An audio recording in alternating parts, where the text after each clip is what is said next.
So here we have a slightly pre-owned 2025 BMW 228 Gran Coupe. This one's an X-Drive, has a premium package and the driving assistant package. This color is Alpine White, and then we have the red and black leather interior. Powertrain consists of a 2-liter turbocharged 4-cylinder, mated to a 7-speed double clutch transmission, 241 horsepower, 295 pound-feet of torque. Front end here, we do get our LED headlamps along with our LED daytime running lights, and a nice look, I think, even for this one to be the almost baby 2 Series here. It looks really good, and it looks relatively roomy as well. Down here to these wheels, these are going to be 19-inch alloy. I like that design. Passive keyless entry on the front. Memory seat functions here. Power door lock controls. We get a Harman Kardon sound system. One-touch up and down windows on all 4 doors. Power mirror controls that power fold. They do have blind spot monitors in them. And then our rear window lock is there, and that's for the trunk. Hit that twice to get to the engine bay. We have a tilt telescoping steering wheel.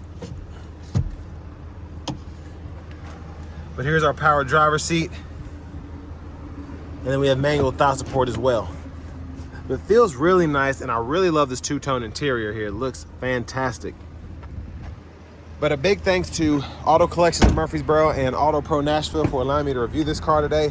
I'll leave a link below in the description.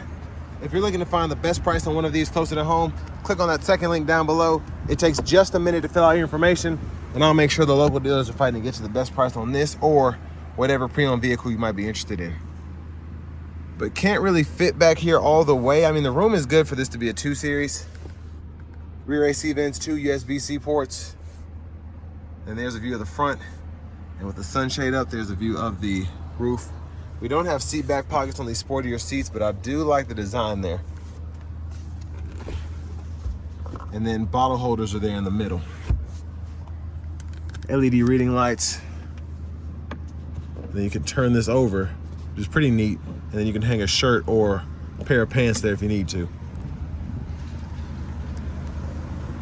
And honestly, again, the room is not terrible for this kind of car. I'd have more room in here than I would probably a Dodge Charger.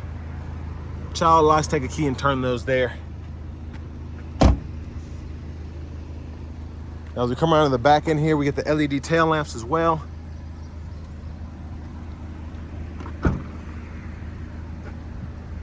And honestly, pretty good trunk space. The whole trunk is flat, and we have a netted pocket on the side there, so that helps with the space. And then you even have an additional storage cubby underneath, so it's pretty neat. You can pop the seats from either side by using these. But we'll check that out here in a minute. There's your exhaust.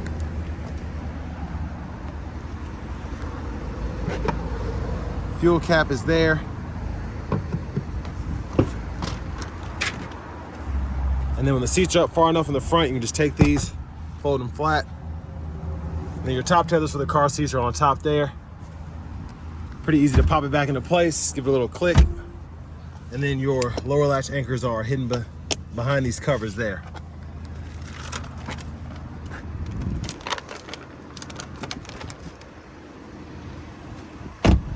But I like the Gran Coupes just because you don't really have like the traditional door frame. It's just the window pops down and then you open it up like a traditional coupe would be. But power adjustability for the front passenger, you also get that manual thigh support here as well. Hit this button here that's lockable, and you can get to the glove compartment, and your owner's manuals are still in this one. But these AC vents are actually pretty neat. So you take these on either side, you can actually adjust. If you look closer, you can see it. Adjust that direction there, and the fans, whether you want to shut those off or open them all the way up. Now here is the sticker from Auto Collection. If you want more info about that, $42,000 is the asking price right now on this. But back to the front end, since we hit that latch twice, we can just open this up. And there's a 2-liter turbo 4.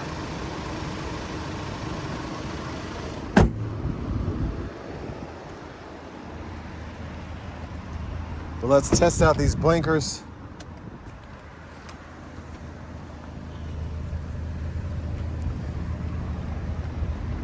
So again, LED throughout. I like that blinker design, that's pretty neat. But let's go ahead and hop in the driver's seat.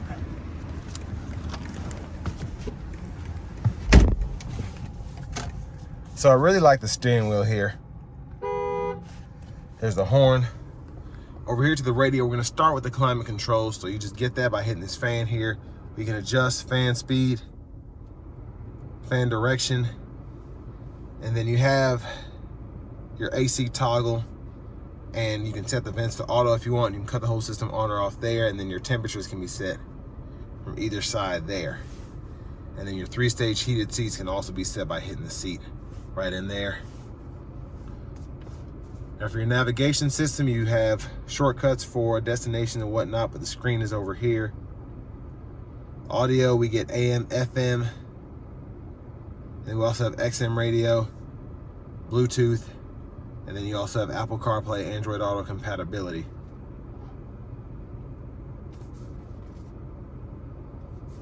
But I like the homepage view here. You can kind of see the nav and then scroll through your options here.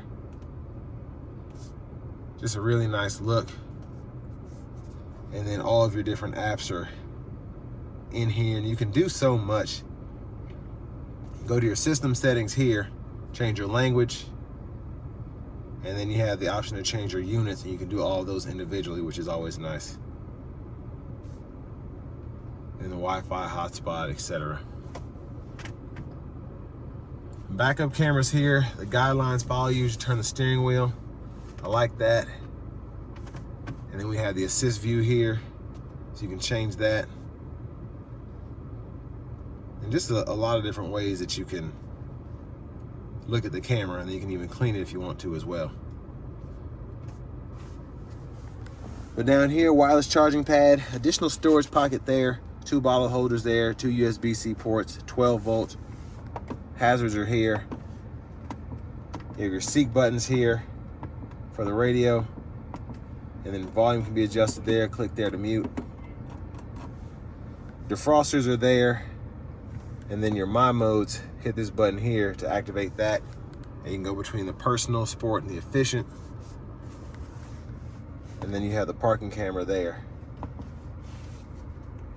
So that kind of just pulls it up.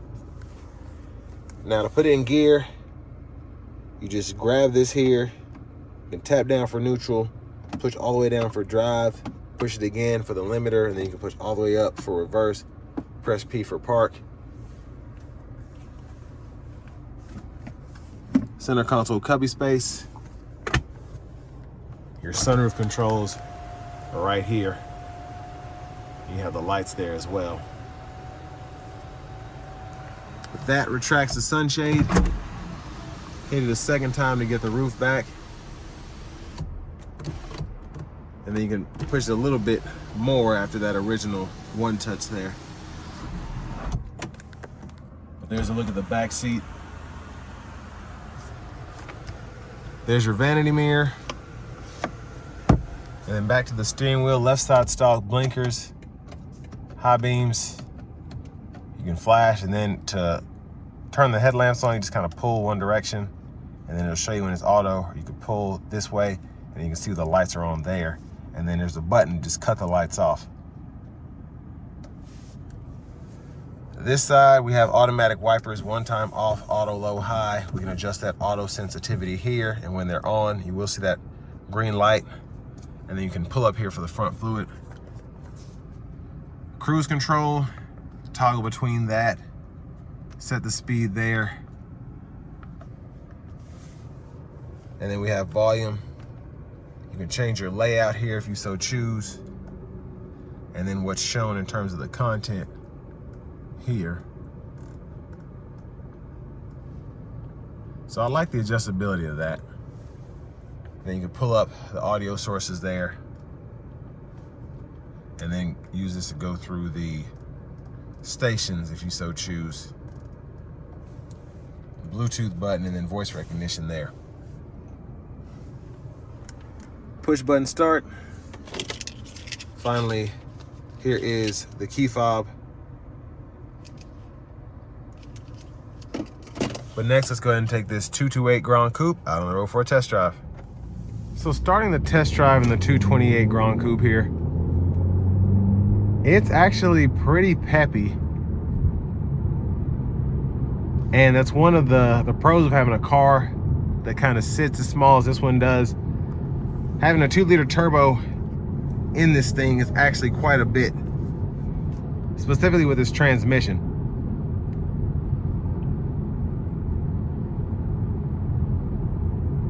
Comfort's actually really good so far. It doesn't ride like a 7 Series, but it is still impressive. But it just gets you a BMW. You get the feel of BMW in a small, more inexpensive package.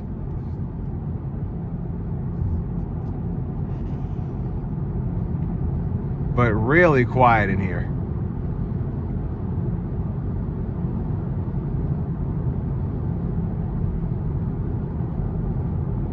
And relatively easy to drive. Like I can just let off of the gas and let it coast down, and it does a really good job at just driving.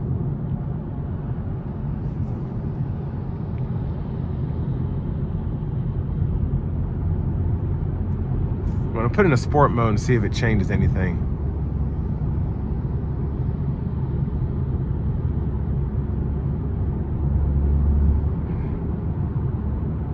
Yeah, the torque is definitely turned up quite a bit. I like that.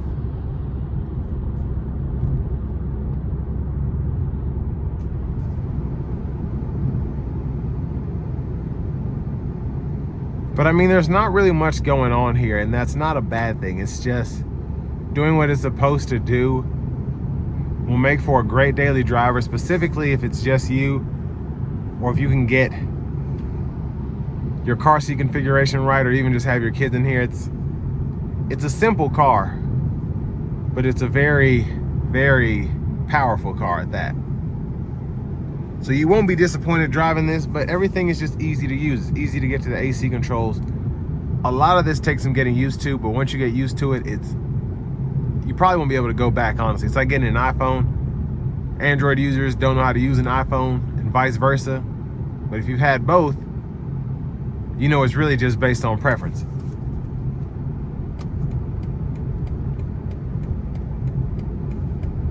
So again, it's different compared to, I guess, the majority of manufacturers, specifically Americans. But if you're used to BMW infotainment systems, you won't have a problem here. Because you know everything's weird.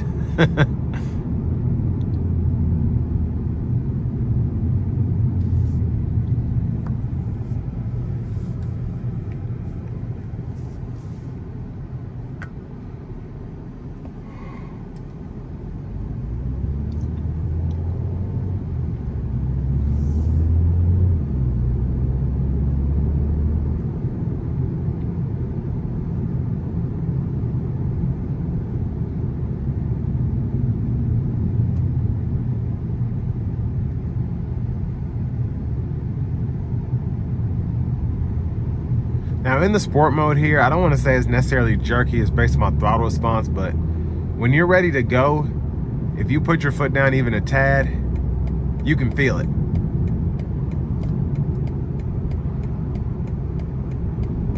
And that's not a bad thing, I think. If you want the more comfortable modes, you have different options, but if you're gonna be in the sport mode, if you put your foot into it, it'll sling you.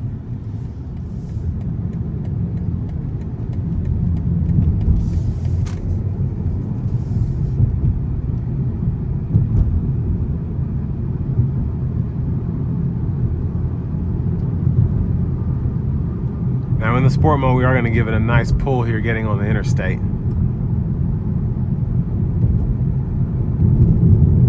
Here we go.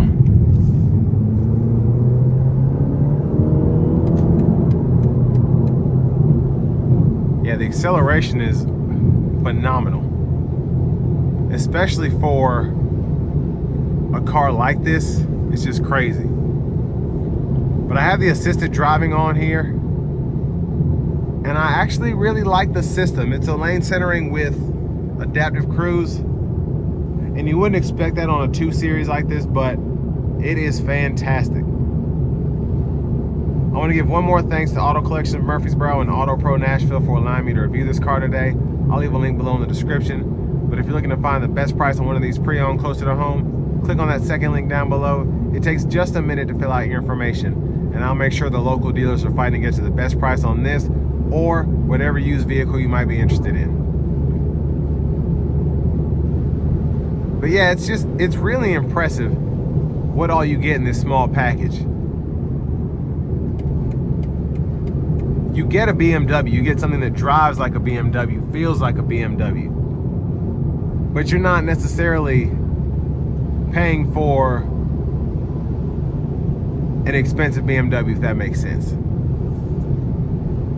It's something I was not expecting. The only thing where this really suffers, and it's a 2 Series, so it's what you'd expect, is the size. But from the driver's seat, I feel pretty good being 6'3" with longer legs. Headroom is still several inches, even with the panoramic roof. And really have no complaints about it for a tall person like myself. Now, if you go to the back seat, you won't be happy, but if you're not 6'3", you're a little shorter, you might be all right.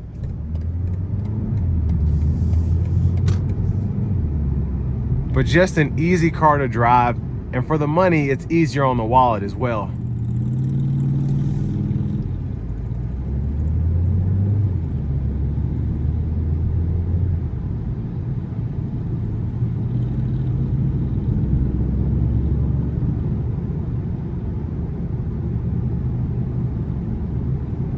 Now, if you're looking for a commuter car, I do think that this is a really good option because it is quick. It's also efficient, but it moves. It really does. So if you're needing to go hit a gap or something in rush hour traffic, you're able to. And with all the safety system features, you're also able to kind of keep that going as well. So having the blind spot monitors, the adaptive cruise with the lane centering, just makes for an easier but also safer drive. And honestly, like in my Mach-E, I leave that in unbridled. I would probably leave this in the sport mode, even though you can change that. You have those 3 options. You have the My modes here. You have the efficient, the personal, and the sport. The sport's just very touchy, but with the engine output, it's honestly perfect. So when I put it into efficient here, everything's dialed back. It's a lot tougher to get this thing going.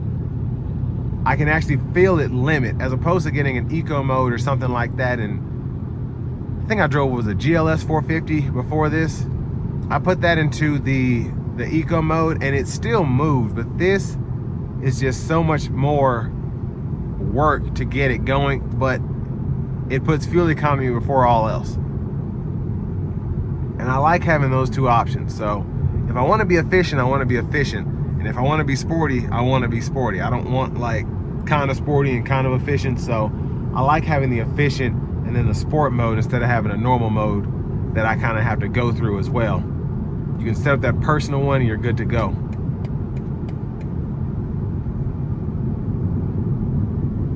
But it's just been a really good car.